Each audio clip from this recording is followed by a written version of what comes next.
വലിയൊരു കോർട്ട് റൂമിൽ ജഡ്ജിൻ്റെ തൊട്ടിപ്പുറത്ത്, ജഡ്ജിനും എന്നെ കാണാം എന്നുള്ള രീതിയിൽ ജഡ്ജിൻ്റെ തൊട്ടിപ്പുറത്ത് ഒരു വലിയ വൈറ്റ് സ്ക്രീൻ പ്രൊജക്ടർ വെച്ചിട്ടാണ് എന്നെ അവർ വെച്ചേക്കുന്നത്. അപ്പം ഞാൻ പറയുന്ന ഓരോ വേർഡ്സും അവിടെ മൈക്കിൽ എല്ലാവർക്കും, കോർട്ട് റൂമിൽ എല്ലാവർക്കും കേൾക്കുന്ന രീതിയിലാണ് അവതരിക്കുന്നത്. ഹലോ ഗൈസ്, ടോണാസ് വെല്ല മറ്റൊരു വീഡിയോയിലേക്ക് എല്ലാവർക്കും സ്വാഗതം.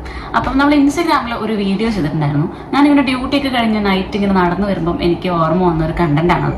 എന്ന് വെച്ച് കഴിഞ്ഞാൽ ഞാനിവിടെ മലയാളം ട്രാൻസ്ലേറ്റർ അല്ലെങ്കിൽ ഇൻ്റർപ്രിറ്ററായിട്ട് വർക്ക് ചെയ്തിട്ടുണ്ടായിരുന്നു. അപ്പം ഞാനിങ്ങനെ വെറുതെ ആ ഒരു വീഡിയോ ഇട്ടു. ആർക്കെങ്കിലുമൊക്കെ ആഗ്രഹം ഉണ്ടെങ്കിലും അങ്ങനെ ചെയ്യാനായിട്ട് എന്ന് വിചാരിച്ചിട്ട് ആ ഒരു വീഡിയോ ഇട്ടു. ഒരു 30 സെക്കൻഡിൻ്റെ എന്തോ ഒരു വീഡിയോ ആയിരുന്നു. അപ്പം ഞാനത് വീട്ടിലോട്ട് തിരിച്ചു വരുന്ന വഴിയിൽ ഇട്ടൊരു വീഡിയോ ആണ്. അപ്പം ആ വീഡിയോ ഭയങ്കര വൈറലായി. അതൊരു ഏകദേശം എനിക്ക് തോന്നുന്നു ഒരു 7 ലക്ഷത്തോളം ആൾക്കാർ ആ വീഡിയോ കണ്ടു കഴിഞ്ഞു. അപ്പം ആ വീഡിയോ നല്ല റെസ്പോൺസാണ് എനിക്ക് കിട്ടിയത്. അപ്പോൾ അതിൻ്റെ പാർട്ട് 2, പാർട്ട് 3 ഒക്കെ ഞാൻ ചെയ്തു. അപ്പോൾ അതിനും വലിയ കുഴപ്പമില്ലാത്ത രീതിയിൽ വ്യൂയിങ് ഒക്കെ ഉണ്ട്. അപ്പോൾ അതുപോലെ ആൾക്കാർ എനിക്ക് ഒരുപാട് പേര് എനിക്ക് DM എല്ലാ ദിവസവും എനിക്ക് മെസ്സേജ് വന്നത് അറിയാം ഇൻസ്റ്റാഗ്രാമിൽ.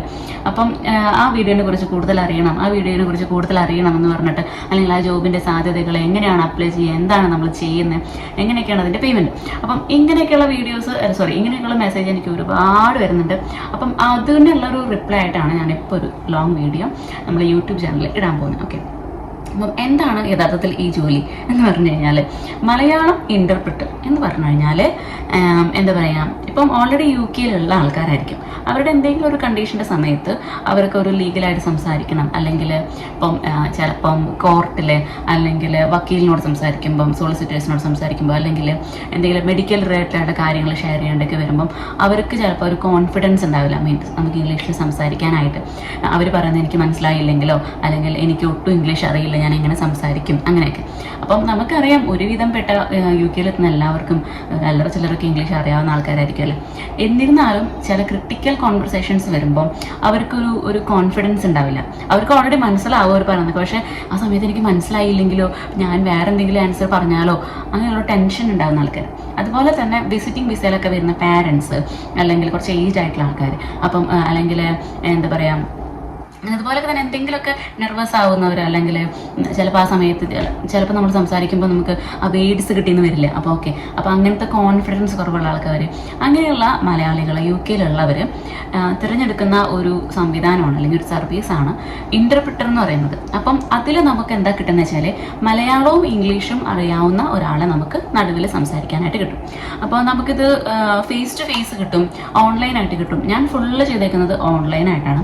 അവർ ചിലപ്പോൾ വോയിസ് കോൾ ആയിരിക്കും, അതായത് കോൺഫറൻസ് കോൾ പോലെ വിളിക്കും, അല്ലാച്ചെങ്കിൽ സൂം മീറ്റിങ്ങോ ഗൂഗിൾ മീറ്റോ അങ്ങനത്തെ എന്തെങ്കിലും സോഫ്റ്റ്വെയർ ഉപയോഗിച്ചിട്ട് നമുക്ക് മേ ബി ഫോണായിരിക്കും, ചിലപ്പോൾ ചിലവർ പറയും ക്യാമറ ഓൺ ആക്കി തരാൻ പറയും. അപ്പോൾ നമ്മൾ ക്യാമറ ഓൺ ആക്കി കൊടുക്കും. അപ്പം അവരും എല്ലാവരും ക്യാമറ ഓൺ ആക്കിയിട്ടായിരിക്കും ഇരിക്കുന്നുണ്ടാവുക. അപ്പം ഇതാണ് നമ്മുടെ ജോബ് എന്ന് പറയുന്നത്, ഇൻ്റർപ്രിറ്റർ എന്ന് പറയുന്ന ജോബ്. അപ്പം ഞാനിവിടെ UK വന്ന സമയത്ത് ഒരു 2020 ഞാൻ വരുന്നത്. അപ്പം ഞാൻ ഈ 2020 വരുന്ന സമയം തൊട്ട് എനിക്ക് അറിയാവുന്ന ഒരു കാര്യം എന്ന് പറഞ്ഞാൽ മലയാളമാണല്ലോ. മലയാളം ഇവിടെ വെച്ച് എന്ത് ജോലി കിട്ടും എന്നുള്ളത് അറിയാൻ വേണ്ടിയിട്ട് ഞാൻ ഒരുപാട് പ്രാവശ്യം ഇരുന്ന് ഇങ്ങനെ മലയാളം ഇങ്ങനെ സെർച്ച് ചെയ്യും. അപ്പം ആ സമയത്തൊന്നും എനിക്കൊന്നും വന്നിരുന്നില്ല, മലയാളം എന്നുള്ള രീതിയിൽ ഒരു ജോബും നമുക്ക് കിട്ടിയിരുന്നില്ല. അപ്പോൾ അങ്ങനെ കുറേ ട്രൈ ചെയ്ത് അവസാനം 2023 അതായത് 3 കൊല്ലങ്ങൾക്ക് അപ്പുറമാണ് മലയാളം ഇൻ്റർപ്രിറ്റർ എന്ന് പറഞ്ഞിട്ടൊരു ജോബിൻ്റെ ഒരു ടൈറ്റിൽ ഞാൻ കാണുന്നത്.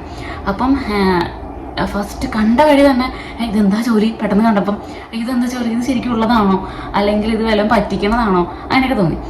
കയറി അപ്ലൈ ചെയ്തു, വീണ്ടും സെർച്ച് ചെയ്തു, വീണ്ടും 1-2 കമ്പനീസിൻ്റെ ഈ മലയാളം ഇൻ്റർപ്രിറ്റർ എന്ന് പറഞ്ഞിട്ടുള്ള ജോബ് തസ്തിക കണ്ടു, അതായത് ജോലി ഒഴിവുകൾ കണ്ടു, വേക്കൻസീസ് കണ്ടു. ഞാൻ കണ്ടത് ഇൻഡീഡിലാണ് കേട്ടോ. അപ്പോൾ നിങ്ങൾ സെർച്ച് ചെയ്യേണ്ട സ്ഥലം ഒരെണ്ണം ഇൻഡീഡാണ്. നിങ്ങൾക്ക് വേറെ ഏതെങ്കിലും ജോബ് സൈറ്റൊക്കെ അറിയാമെങ്കിൽ അതിലൊക്കെ കയറി സെർച്ച് ചെയ്ത് നോക്കും. മലയാളം ഇൻ്റർപ്രിറ്റർ എന്ന് പറഞ്ഞിട്ട് ഞാൻ സെർച്ച് ചെയ്തു. അപ്പോൾ എനിക്ക് ഈ സംഭവം കിട്ടി. ഇത് കിട്ടി കഴിഞ്ഞപ്പം ഞാൻ ഫുള്ള് തുരിതരായിരുന്നു അപ്ലൈ ചെയ്തു, 2-3 കമ്പനിക്കൊക്കെ അപ്ലൈ ചെയ്തു.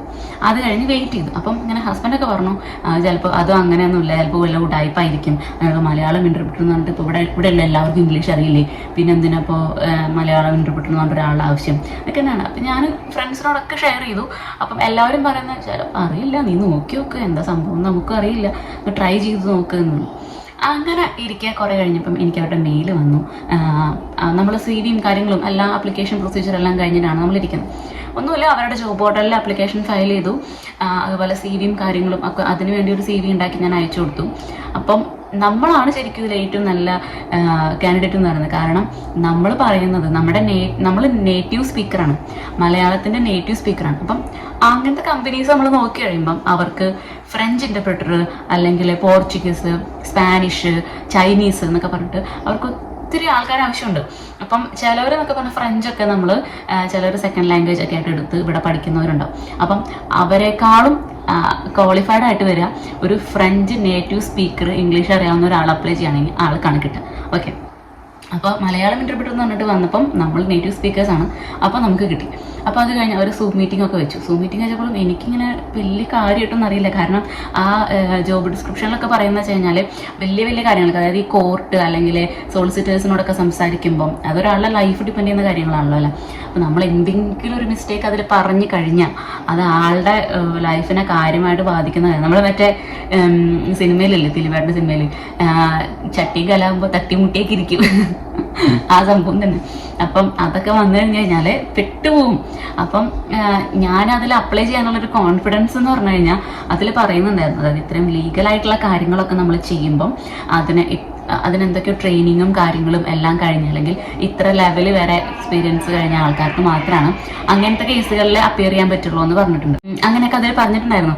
അപ്പോൾ ആ ഒരു കോൺഫിഡൻസിലാണ് ഞാൻ പോകുന്നത്. അപ്പോൾ എന്തെങ്കിലും ചെറിയ ചെറിയ സംഭവങ്ങളൊക്കെ ആയിരിക്കും എന്ന് കരുതിയിട്ട്. അപ്പോൾ അത് കഴിഞ്ഞിട്ട് സൂം മീറ്റിംഗ് ഒക്കെ കഴിഞ്ഞു. അപ്പോൾ അതിൽ തന്നെ പല ഭാഷകൾ സംസാരിക്കുന്ന ന്യൂ ഇൻ്റർപ്രിറ്റേഴ്സിന് എല്ലാവരും കൂടി ഞാൻ മലയാളത്തിന് ഞാനും വേറെ 1-2 പേരുണ്ടായിരുന്നു. ആരാന്നൊന്നും അറിയില്ല, സൂം മീറ്റിംഗ് ആയിരുന്നു. പിന്നെ നമ്മൾ ഇൻട്രൊഡ്യൂസ് ചെയ്യുമ്പോൾ ഇങ്ങനെ ആൾക്കാർ പറയും ഇന്ന ആൾ മലയാളമാണ് ഇൻ്റർപ്രറ്റ് ചെയ്യാൻ പോകുന്നത് എന്നൊക്കെ. അപ്പോൾ അതുപോലെ ആഫ്രിക്കൻ ലാംഗ്വേജുകൾ, അല്ലെങ്കിൽ ഈ പറഞ്ഞ പോലെ ചൈനീസ്, അങ്ങനെ കുറേ സംഭവങ്ങൾ, കൊറിയൻ, അങ്ങനെ കുറേ സംഭവങ്ങൾ പോർട്ടലിൽ സംഭവിച്ച കാര്യങ്ങൾ, ആപ്ലിക്കേഷൻ സമയത്ത് സംഭവിച്ച കാര്യങ്ങൾ. അപ്പോൾ ഇങ്ങനെയാണ് എന്നെ അവർ ഹയർ ചെയ്യുന്നത്. അപ്പോൾ അതിലൊക്കെ അവർ എന്താ പറയുക, നമ്മളോട് ആദ്യം എക്സ്പീരിയൻസ് ഒക്കെ ചോദിക്കും. ഞാൻ പറഞ്ഞു എനിക്ക് അങ്ങനെ എക്സ്പീരിയൻസ് ഒന്നുമില്ല, ഞാനൊരു മലയാളം നേറ്റീവ് സ്പീക്കറാണ്, എനിക്കത് മാത്രമേ ഉള്ളൂ ക്വാളിഫിക്കേഷനായിട്ട്. ഞാൻ ഇതുവരെ മലയാളം ഇൻ്റർപ്രറ്റർ ആയിട്ടോ ട്രാൻസ്ലേറ്റർ ആയിട്ടോ ഞാൻ എവിടെയും വർക്ക് ചെയ്തിട്ടില്ല, നിങ്ങൾക്ക് വേണമെങ്കിൽ എടുക്കാം എന്നുള്ള രീതിയിൽ തന്നെ ഞാൻ ഇമെയിൽ ചെയ്ത് അവർക്ക്. അതുപോലെ തന്നെ നമ്മുടെ NI നമ്പർ, നമ്മുടെ വിസ, റൈറ്റ് വർക്ക് എല്ലാം അവർക്ക് വേണം. അപ്പം ഇതിൽ ഒരു ആൻസർ എന്ന് പറഞ്ഞു കഴിഞ്ഞാൽ ഒരുപാട് പേര് എന്നോട് ചോദിച്ചു നമുക്ക് നാട്ടിലിരുന്ന് ചെയ്യാൻ പറ്റുമോ, ഓൺലൈനായി ചെയ്യാൻ പറ്റുമോ. ഓൺലൈനായിട്ട് ചെയ്യാൻ പറ്റും, ഞാൻ ഓൺലൈനായിട്ടാണ് ചെയ്തത്. പക്ഷേ ഈ കമ്പനി എന്ന് പറയുന്നത് UK രജിസ്റ്റേർഡ് കമ്പനിയാണ്. അപ്പം UK രജിസ്റ്റേർഡ് കമ്പനികൾക്ക് ഒരാളെ എടുക്കണമെന്നുണ്ടെങ്കിൽ ആ ആൾക്ക് UK വർക്ക് ചെയ്യാനുള്ള റൈറ്റും വിസയും വേണം. അപ്പം നിങ്ങൾക്ക് റൈറ്റും വിസയും ഉണ്ട്, നിങ്ങൾ നാട്ടിൽ എന്തെങ്കിലും ലീവിന് പോയേക്കാണ്, അല്ലെങ്കിൽ ഇപ്പോൾ മെറ്റേണിറ്റി ലീവിന് പോയേക്കൊക്കെയാണെന്നുണ്ടെങ്കിൽ നിങ്ങൾക്ക് അവിടെ ഇരുന്ന് ചെയ്യാം. ബട്ട് നിങ്ങളിപ്പോൾ നാട്ടിലാണ്, പക്ഷെ നിങ്ങൾക്ക് UK വിസയോ അല്ലെങ്കിൽ NI നമ്പറോ അല്ലെങ്കിൽ റൈറ്റ് വർക്കോ ഒന്നും ഇല്ല വെച്ചെങ്കിൽ നിങ്ങൾക്കത് പോസിബിൾ ആയിട്ടുള്ള കാര്യമല്ല, എല്ലാ ജോലികളെയും പോലെ തന്നെ.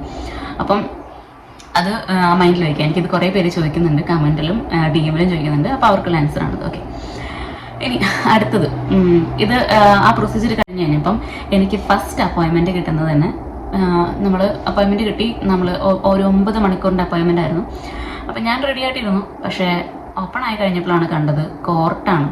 അതായത് നമുക്ക് മെയിലിൽ പറയുന്നുണ്ട് കോർട്ടെന്ന് കണ്ടു, പക്ഷേ എൻ്റെ ഒരു വിശ്വാസം എന്ന് പറഞ്ഞു കഴിഞ്ഞാൽ നമുക്കങ്ങനെ ജഡ്ജിയോടോ അല്ലെങ്കിൽ സോളിസിറ്റേഴ്സിനോടോ ഒന്നും സംസാരിക്കാനായിട്ടുള്ള നമുക്ക് എക്സ്പീരിയൻസോ ക്വാളിഫിക്കേഷനോ ഒന്നുമില്ലല്ലോ.